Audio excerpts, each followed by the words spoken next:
কেন আপনি কোরআনের মাজলিসে বসবেন না? কেন আপনি দ্বীনের মাজলিসে বসবেন না? আল্লাহর নবী মুহাম্মদুর রাসূলুল্লাহ সাল্লাল্লাহু আলাইহি সাল্লাম একটা মজলিসে হযরত জাবের রাদিয়াল্লাহু তাআলা আনহু বলছেন, নবীজি আমাদের কাছে আসলেন, এরপরে আমাদের সূরা রহমান তেলাওয়াত করে শোনাইলেন। সূরা রহমানের কিন্তু মদিনায় অবতীর্ণ করা হয়েছে ৭৮ নম্বর আয়াত। বলেন সুবহানাল্লাহ। এই ৭৮টা আয়াত নবীজি আমার সুন্দর করে কোরআন তেলাওয়াত করে সূরা রহমান তেলাওয়াত করে করে সাহাবীদেরকে সুন্দর করে বোঝাইছেন। ও মা, তুমি কেন কোরআন তেলাওয়াত তোমার স্বামীকে শোনাও না? তোমার ছেলে মেয়েদেরকে কেন শোনাও না? এই দুনিয়ায় তো কোরআন ছাড়া আর কিছু নাই। এই দুনিয়ায় তো তোমরা পর্দা ছাড়া আর তো কিছুই নাই। এই দুনিয়ায় তোমাদের জন্য বড় কল্যাণ হলো কোরআন তেলাওয়াত করা এবং কোরআন তেলাওয়াত শিখে দেওয়া। ও মা, মারে মা, আপনি একটু এই হাদিসটার দিকে লক্ষ্য করে দেখেন। অনেকগুলো সাহাবী বসে আছে না, নবীজি সেই জায়গায় বসে পড়লেন, সাহাবীরাও বসে পড়লেন। এরপরে সূরা রহমান তেলাওয়াত করতেছিলেন। সাহাবীরা নবীজির দুই চোখের দিকে তাকায়, নবী আমার সাহাবীদের দিকে তাকায়, দুই চোখ বয়ে বয়ে অঝর নয়নে কান্নাকাটি করে। সাহাবীরাও কান্নাকাটি করে। রে বাবা, খুব খেয়াল করে কথাগুলো শুনবে না। এরপরে তেলাওয়াতের মাঝে নবী আমার কান্দে, সাহাবীরাও কান্দে। এরপরে কোরআন তেলাওয়াত বন্ধ হয়ে গেল, সূরা রহমান পড়া শেষ হয়ে গেল। এক সাহাবী হঠাৎ করে 10 থেকে 11 বছরের সাহাবী হযরত আব্দুল্লাহ ইবনে মাসউদ রাদিয়াল্লাহু তাআলা আনহু, ছোট্ট মাসুম বাচ্চা, কেবলই যুবক হয়ে উঠতেছে না, এই সাহাবীটা ডাক দিয়ে বললেন, ইয়া রাসূলুল্লাহ, ইয়া হাবিবাল্লাহ, আমার পিতামাতা আপনার পায়ের নিচে কুরবান হোক। ইয়া রাসূলুল্লাহ, আপনি যে সূরা রহমান তেলাওয়াত করলেন, এই সূরা তেলাওয়াতটা আমি আব্দুল্লাহ ইবনে মাসউদ করে শোনাতে চাই। বলেন সুবহানাল্লাহ। আব্দুল্লাহ ইবনে মাসউদ যখন এই কথা বললেন, নবীজি খুশি হয়ে গেলেন। এরপরে বললেন, বাবা ঠিক আছে, তুমি তেলাওয়াত করো।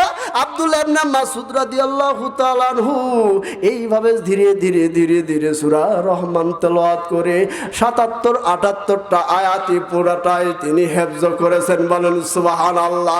নবীজি যখন তেলাওয়াত শেষ হয়ে গেছে, নবীজির দুই চোখের পানি ছেড়ে দিয়ে আব্দুল্লাহ ইবনে মাসউদকে বুকের মধ্যে জড়াইয়া ডাক দিয়ে বললেন, আব্দুল্লাহ ইবনে মাসউদ, আমি নবী বলছি, আল্লাহ তোমারে জান্নাতি মেহমান বানাইবি। বলেন মারহাবা। আরো জোরে বলেন না ভাই, মারহাবা। সমাধান চাও যদি জীবনে মরণে, ফিরে যাও খুঁজে নাও, চোখ রাখো কোরআনে। ঠিক কিনা বলে না? সমাধান চাও যদি জীবনে মরণে, ফিরে যাও খুঁজে নাও, চোখ রাখো কোরআনে। এ বাণী সকলের নয়, শুধু মুমিনের, যারাই চলিবে মেনে ফল পাবে কোরআনে। ঠিক কিনা বলে না?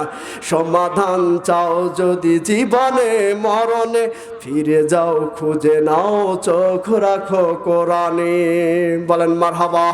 আরো জোরে বলেন না ভাই, মারহাবা। এ শান্তহার এলাকার বাসীরা, মাইকের সাউন্ড যতদূর পর্যন্ত যায়, এ পর্যন্ত মা বোনদেরকে বললাম,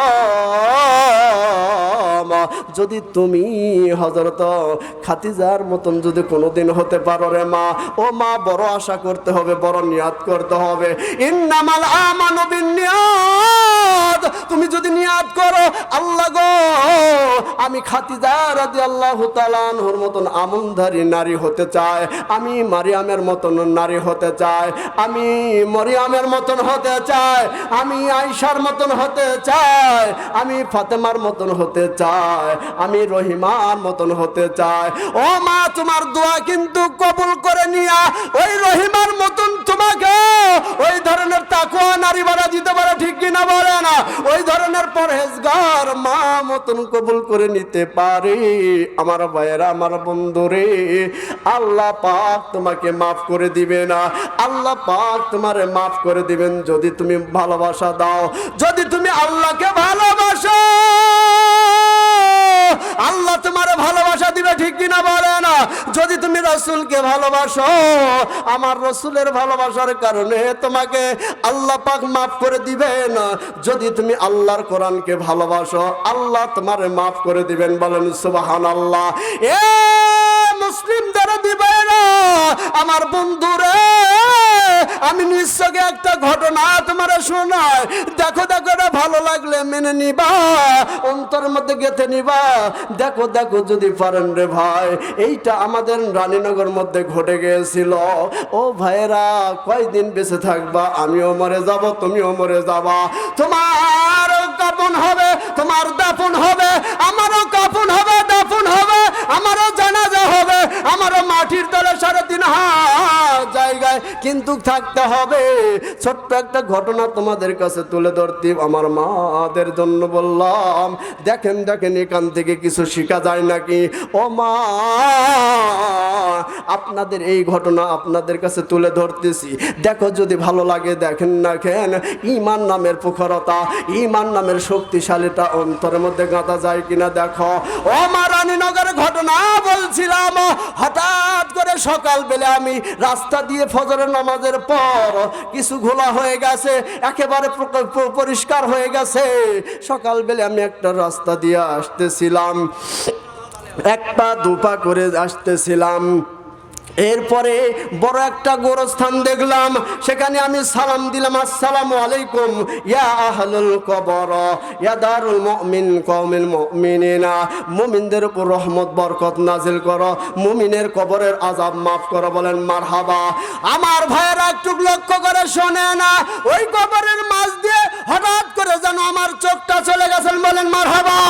ও দরদি মা, এইটাই আমি লক্ষ্য করে দেখলাম, মায়ের এই কবরে, মহিলার কবর, যে মেয়েটা দুনিয়া থেকে বিদায় হয়ে গেছেন, এই মেয়েটা দুনিয়া থেকে তো বিদায় হয়ে গেল, লাশ হয়ে গেল, কিন্তু কবরের মধ্যে আমি খেয়াল করে দেখলাম, ও মা, আমারে মা, ওই লাশটা হয়তো 15 দিন থেকে 20 দিন হবে। এই লাশটার কবরের মধ্যে পানি জমে গেছে, পানির মধ্যে লাশটা যখন ভেসে উঠেছে না, ভেসে ওঠে লারি ভুঁড়ি ফাটাইয়া একেবারে মানুষটা নাস্ত নাবুদ হয়ে গেছে, তার কোনো চিহ্ন আর নেই।